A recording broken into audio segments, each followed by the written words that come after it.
All right, guys, we are back with Blue Bayou here. And do you want to update the people on what we did last week? Yeah, last episode, we worked on this firewall here.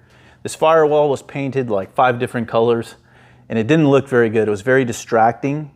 So we decided to kind of match it and make it look like it never happened. So I think we did a pretty good job here. Liam sanded all this down, and then I painted it, used a bunch of different colors to make it look like it was rusty, like it never happened, right? Turned out pretty good. So I got that done, and then we also were working on the motor. So you guys remember how rusty the inside of this engine was?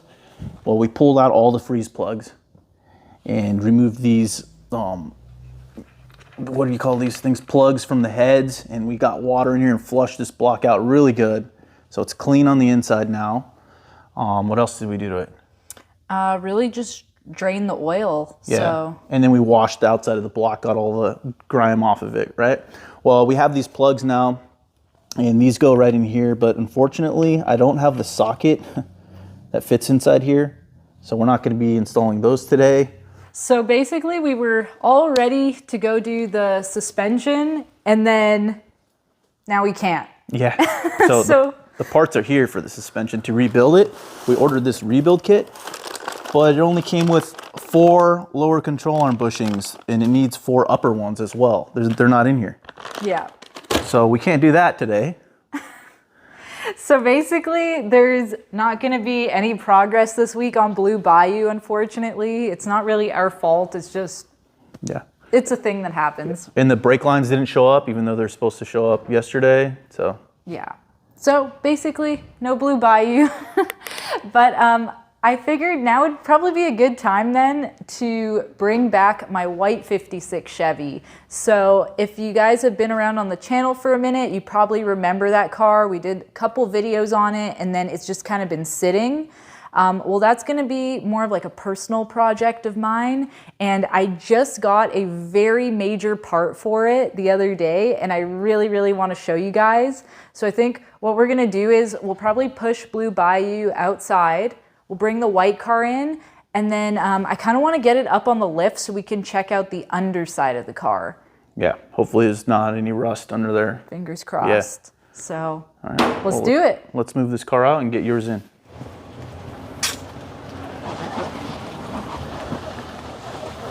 All the way to the fence. Like there? Right there. Okay. That's good. Dang, it looks good out in the light, huh?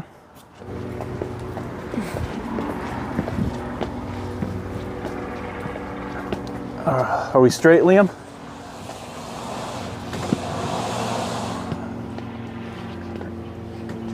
Yeah. Straighten it out. We're good? Oops. You look good on my side.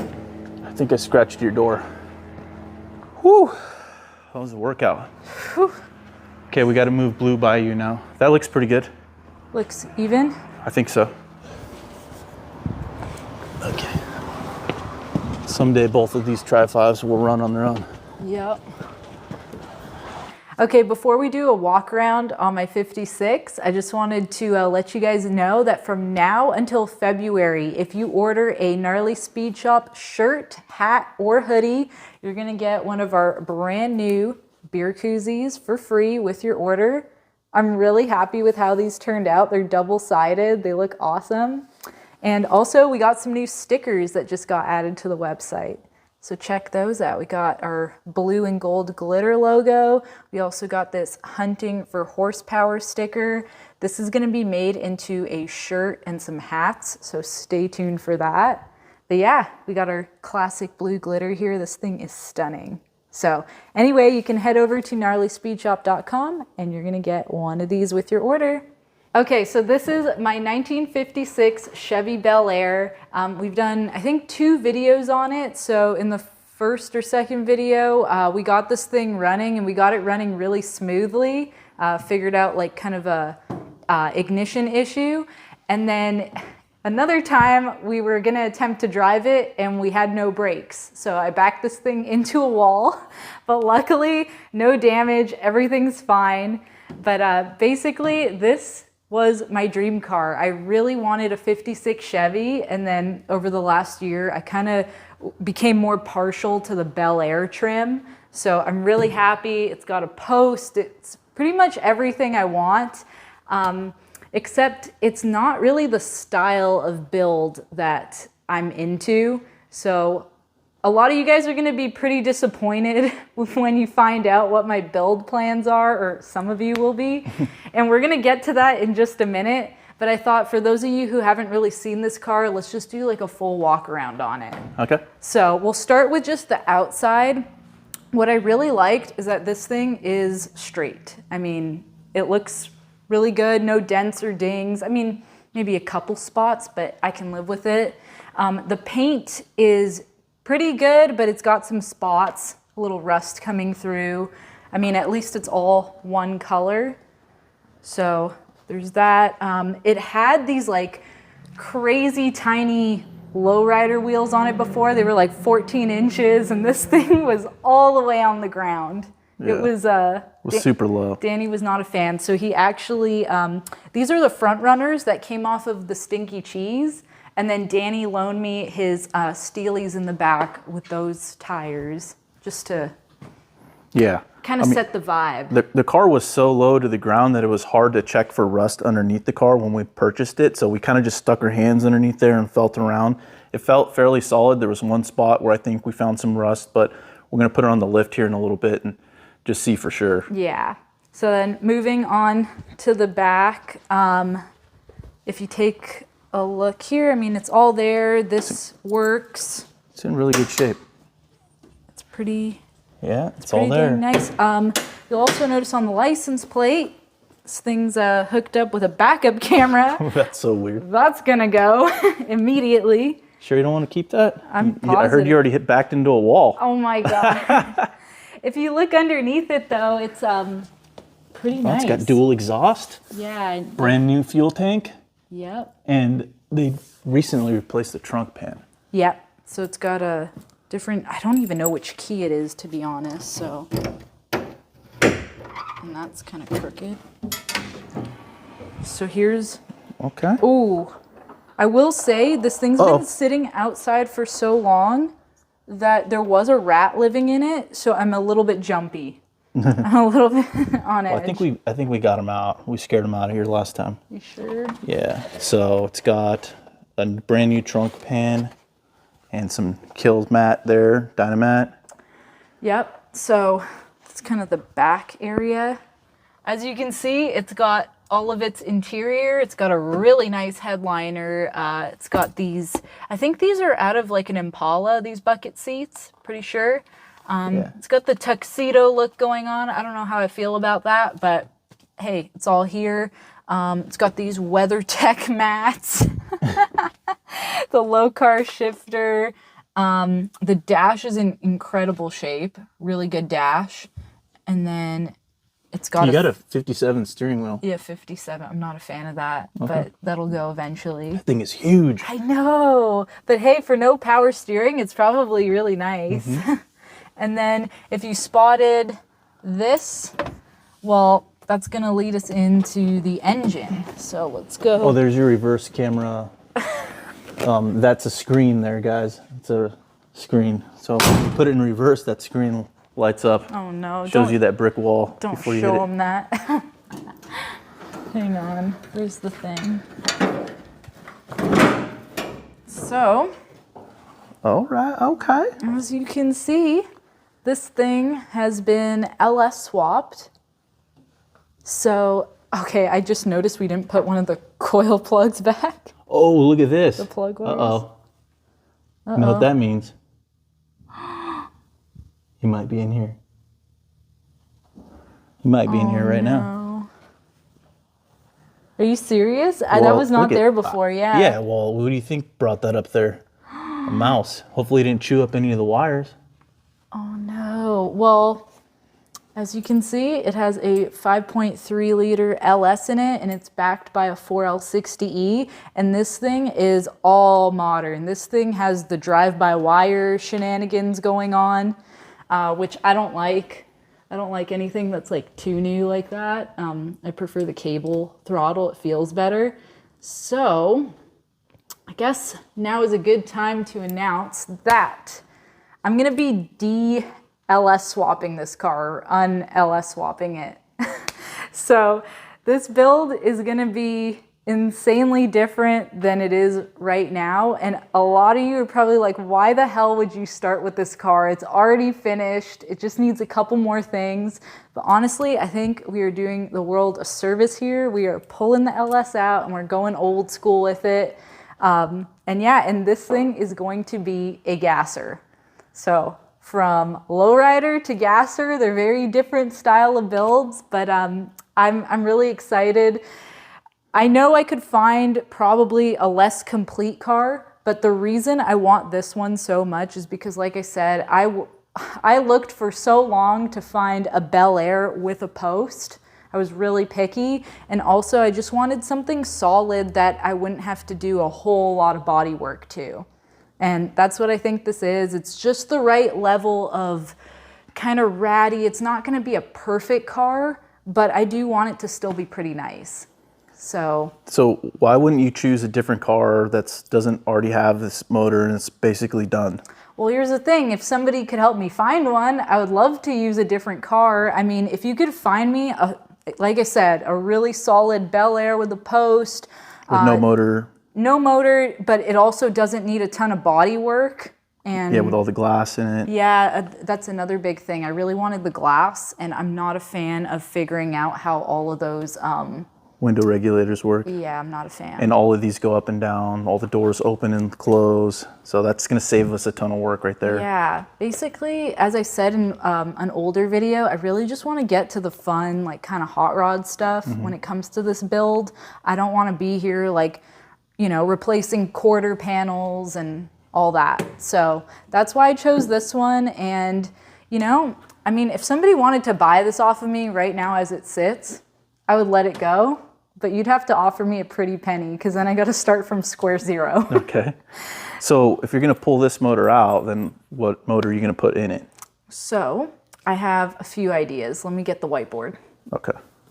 Okay, so I'm a little indecisive right now, but this is kind of the direction I'm going. So we're going to yank the LS out, and I would really, really, really like to do a 348/409 Chevy engine for this car. So right here, that's my top pick. I really want a W motor for this thing. I think they're so neat. I have this like hyper fascination with them right now.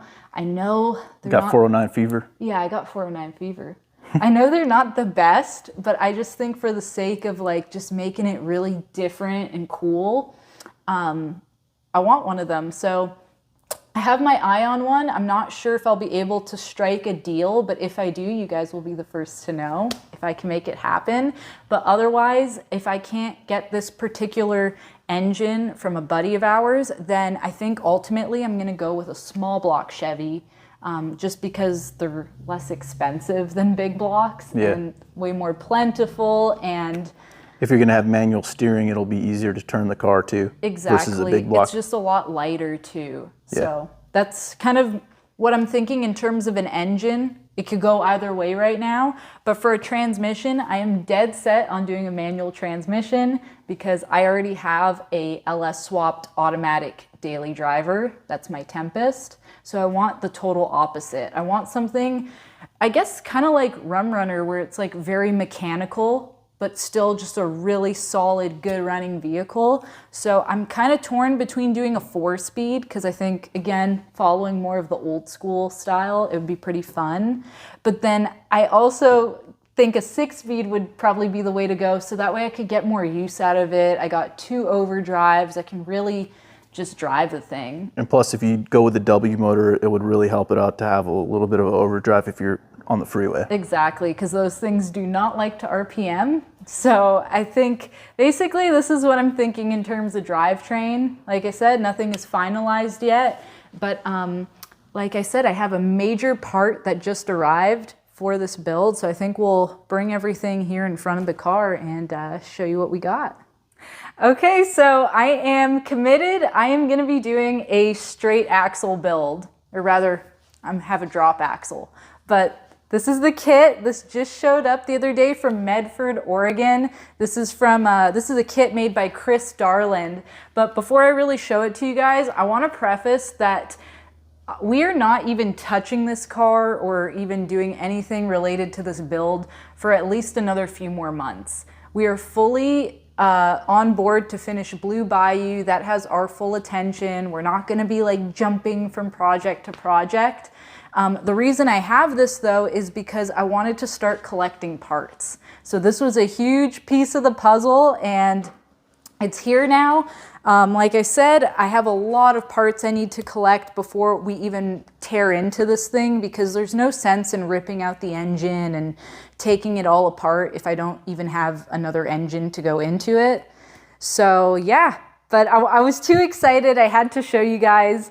You guys know I've been wanting to do a gasser build, but what's kind of funny is I guess when people think gassers, they think race car. This is actually going to be more of a street car build because let's be honest, we don't really live that close to a track. Not saying I'm never going to drag race it. We'll take it down the track, but I want it to be more of a street setup.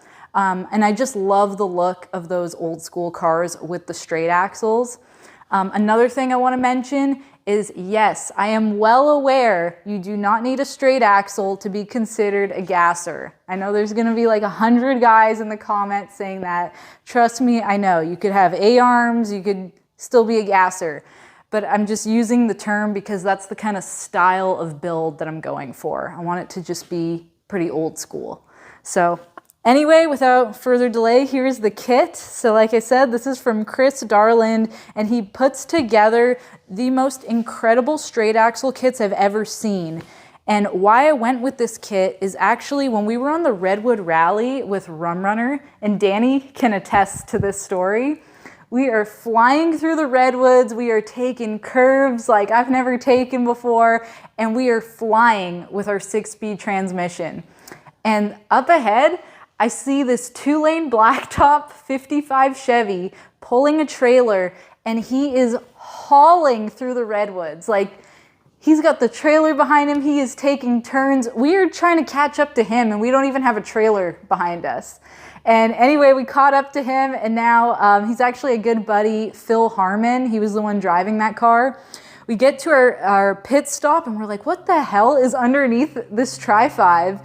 And he told us this was the kit. So huge shout out to Phil for kind of putting me onto this, and huge shout out to Chris Darland for actually answering all my questions and kind of explaining it to me, because this is my first rodeo for sure. But it comes with, Danny's showing you right now, this is like the engine cross member that's gonna go in. And apparently it's good for whatever you want to do. So you decide how far back the engine will be recessed. It comes with that manual steering box. I forget the ratio, but it's the slower one. And then, you know, Chris does all the frame here. This is the front frame portion. We got spindles, we got shocks, we got brakes, we got everything. And then the real star of the show is this drop axle right here. It's a 4-inch drop axle, and this is made by WAC Customs, or I don't know if it's pronounced WAC Customs. But this is a drop axle made here in the USA by one guy. And he's the same guy who I think makes most of the straight axles and drop axles for the Southeast Gassers Association. So if you've seen those cars, that's what they run. This thing is just really beefy and heavy and made in the USA. Yeah, this thing is so nice. Look It's at that. Oh yeah, nice. whack. So I'm stoked. I mean, this is definitely overkill for what I'm trying to do. I'm not trying to pull 8-foot wheelies like those guys, but I mean, this is what came with it. So I'm stoked. And then the real, I have to roast you, Chris, just for 1 second. It comes with this DVD, which is the instructions on how to put all of this together, how to take your measurements, how to weld it. And we were joking around. I'm like, I don't think I've held a DVD in years. Damn, we never should have threw that one away like 5 years ago.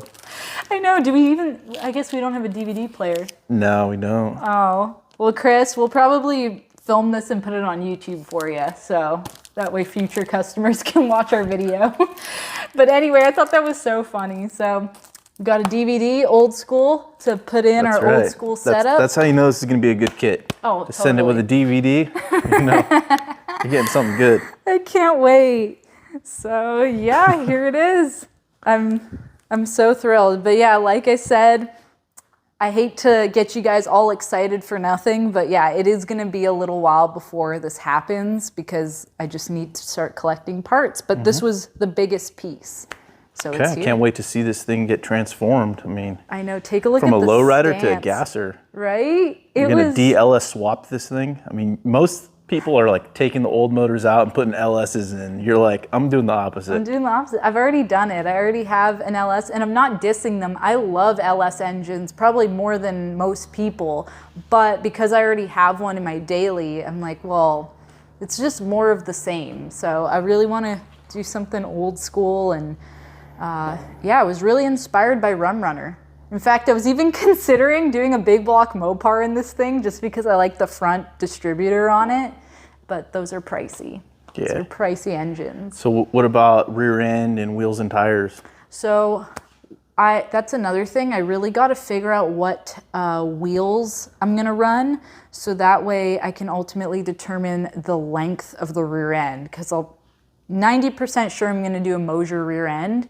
And at that point, I'll just do custom length axles and a housing for it. So I'm on the hunt for wheels. Are you going to radius the rear wheel well? Oh, hell no. No? No. I don't really believe in radiusing 56 Chevys. I know Blue Bayou was radiused, and it looks, I don't think it looks that good, but it gets a pass because it's old school and it was done that way.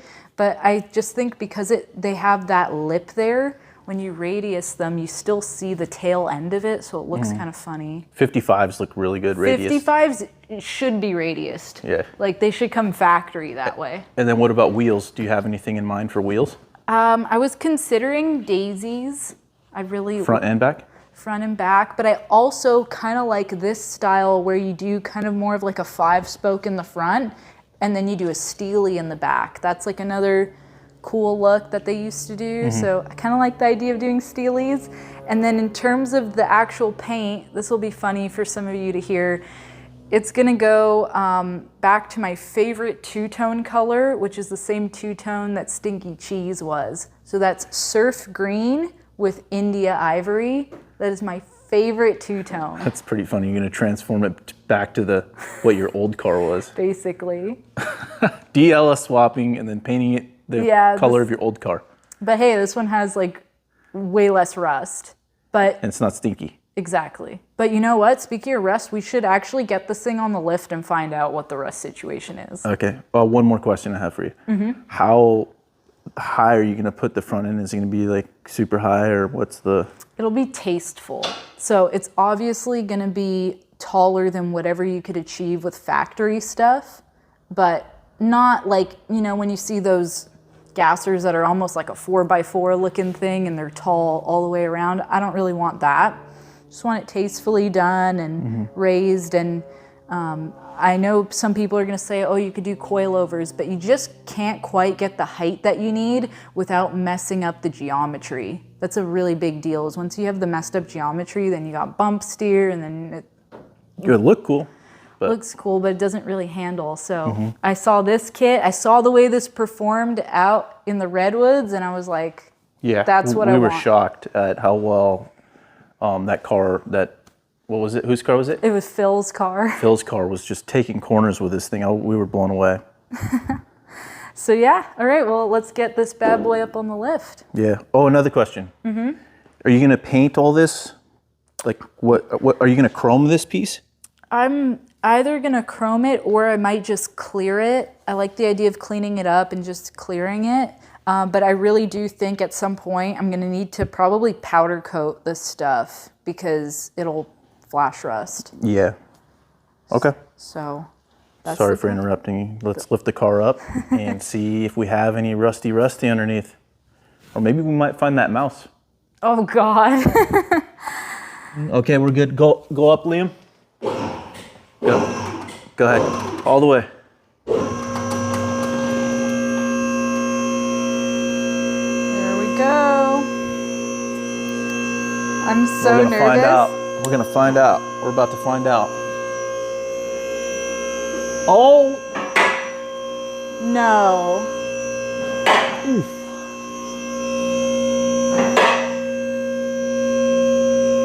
Oh! Better get that catalog out. No. You better call up AMD. Oh, AMD. Oh gosh, you're saying it's sheet metal? Oh no.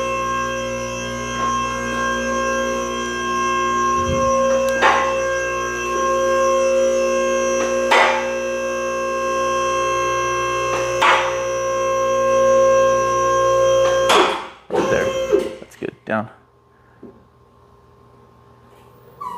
Very good. Go ahead.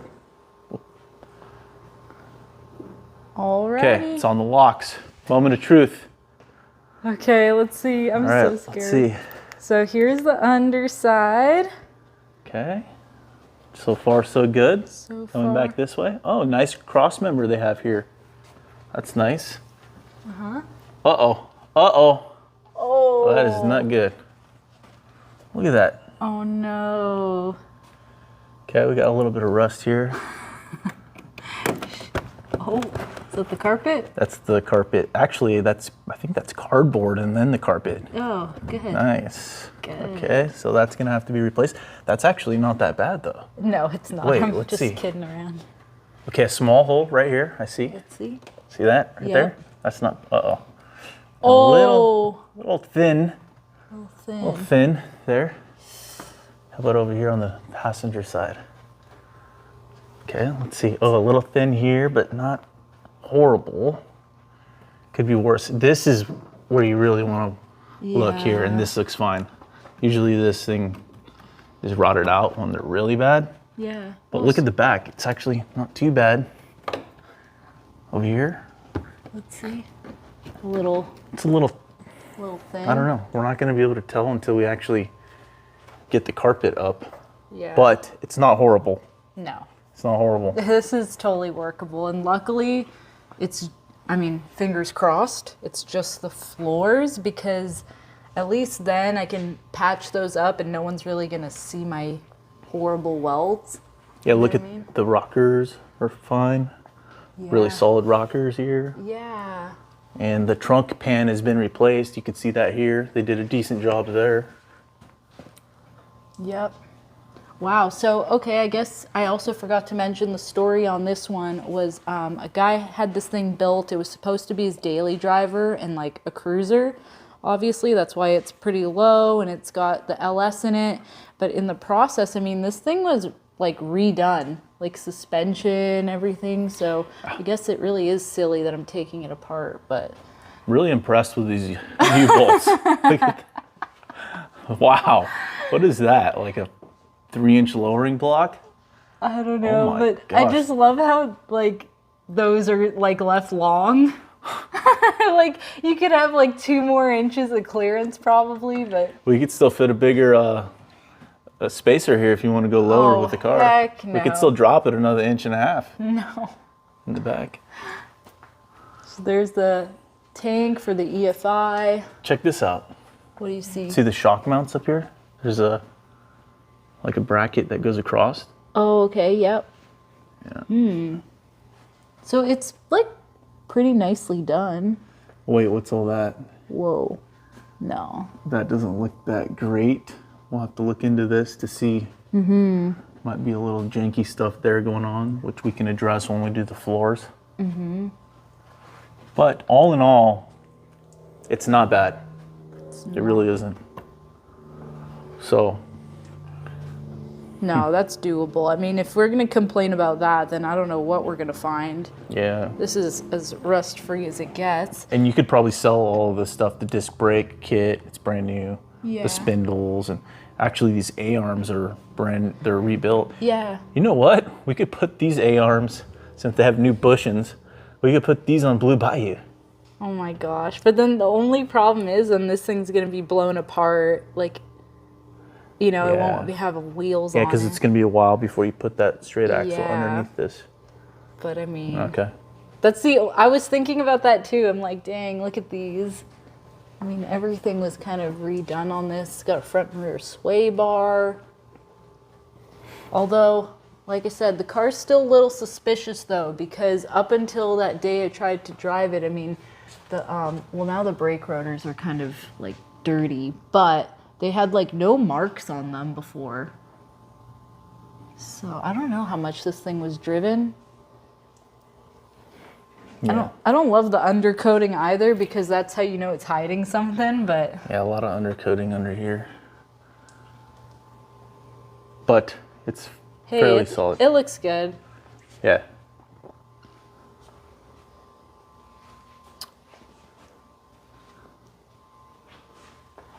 Cool. See anything, Liam, suspicious? Anything, Liam? Uh-oh. What? Oh. But that was, we took that off at one point. All right, well, here's a little look at the underside. Okay, well, this rear end needs to go, right? Yeah. You're going to put a 12 volt or what? Probably. I mean, Danny's a real expert with these factory rear ends and breaking them. And I mean, I don't drive like Danny, so I don't think I would break it, but I still think for the sake of doing the wheels that I want to do and have the right offset without cutting anything, we're going to need a custom rear end. Yeah, I think you should just put a good rear end in it from right away and then not have to worry about it. Yeah, if we're already going this far of like cutting off the front of the frame, like the rear end is, that's easy. So put in a Mosier 12 volt and call it a day. Call it a day. So yeah, guys, that's the situation. I'm pretty happy. I mean, like I said, we couldn't really see anything, and if this is the worst of it, that's not a big old deal. We'll get that fixed. It is a little bit like thin in some places, like, but we'll figure it out. That carpet's coming out because I don't like that carpet. Mm-hmm. It's not the looped style. Yeah. Honestly, I think what we could do is just replace this piece here, and then the rest of it, I would just put really good, like Dynamat, like the expensive stuff, this thicker stuff, and it'll make this floor like pretty solid. Like it seems a little thin, but also is it just? I mean, it's just sheet metal, so it's going to bend some when you push it up. So it may not be that rusty in these areas, and obviously it's not rusted through where there's holes, so it's not that bad. So let's just replace this piece here. Yeah. And then clean the floors really well, put some rust preventative stuff on it, and then put the Dynamat on top of it, and it'll really make it rigid. Yeah. This car is also not the kind of car where I'm going to be daily driving it or taking it out in the rain, hopefully. So I guess, you know, just patching it up should be totally fine. Whereas on the Pontiac, we really went in and replaced all the pans. But this thing is just a... Are you going to put a cage in it?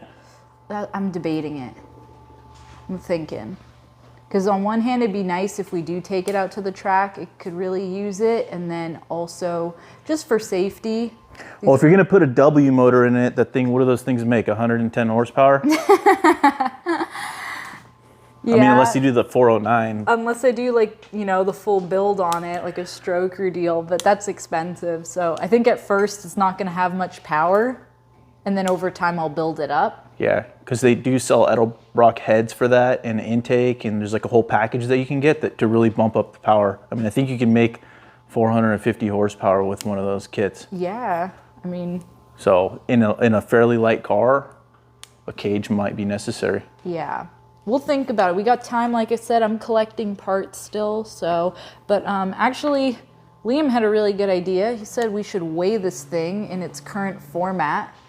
And I thought that was pretty smart because, you know what? This thing's going to be so different when it's done. So it'd be cool to get a baseline. Like, this is just a full interior cruiser, very little gas in the tank, 5.3 iron block with the 4L60E behind it. So... Yeah, so whoever gets the closest to it without going over, whoever guesses the weight the closest to it without going over, right? Yeah, without going over. We'll get one of these hats, gnarly speed shop hats, not this dirty. Yeah, not that dirty. And I think right now we only have the gold ones. Oh, okay. So they're going to sold out of the blue? I think so. Okay, so whoever guesses the closest is gonna get a gold version of this hat. Yep. Oh, that one. Liam has Actually, yeah, one. Liam's got it. There we go. Liam's Get them there rocking it. close so they can see what they're gonna get. So leave your comments down below, and yeah. So let's get the scale set up, and then we'll bring this thing down.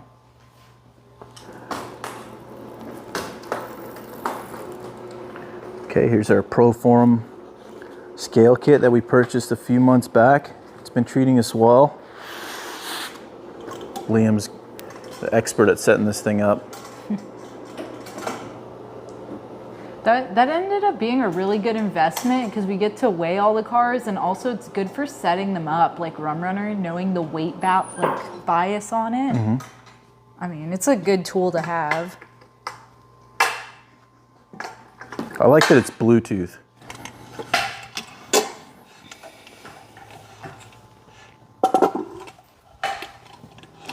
I have to say, the rat really ruined the car for me. The what? The rat, I'm really scared. Are you filming me? Yeah. You're scared of that rat? Yeah. It might be a mouse. I was like joking, but also not. I was like, throw the whole car away. I don't want it anymore. Because there was like... Yeah, we found a couple pieces of... It was like food or fruit. I don't know what that was. Well, we found some poop inside on the carpets. Yeah, and then so- we found that lemon or lime on top of your engine. They were like making margaritas in there or what? Like, ew, yeah, it was so partying. gross. They were in the interior, so I'm like just nervous it's still in there. It might be in there still. I hate those things. Okay, we need... Okay, this is the last one. That goes in the front, right? Okay. Is that at 0? Okay, go ahead. Okay, so guys, guess your weights, and then we're gonna find out the number, and you'll just have to wait to see in the next video. So let's put it down. Okay guys, we got the final weight. I'm a little disappointed. It's heavier than I thought it was, but I think because we have a giant rat on board, so I think that's kind of affecting the weight. But yeah, leave your comments down below, guess, and you'll have a chance to win a gnarly Speed Shop hat. But if you just want to support the channel, like I said, from now until February, if you order a shirt, hoodie, or hat, that are hoodies, you'll be getting a free gnarly Speed Shop beer koozie with your order. So yeah. Anyway, sorry we couldn't work on Blue Bayou. We're pretty bummed about that, but I already emailed the company who sent us that bushing kit, so hopefully we can get it corrected this week, and then we'll be back to work on it. But yeah, that's it, and we will see you guys next time.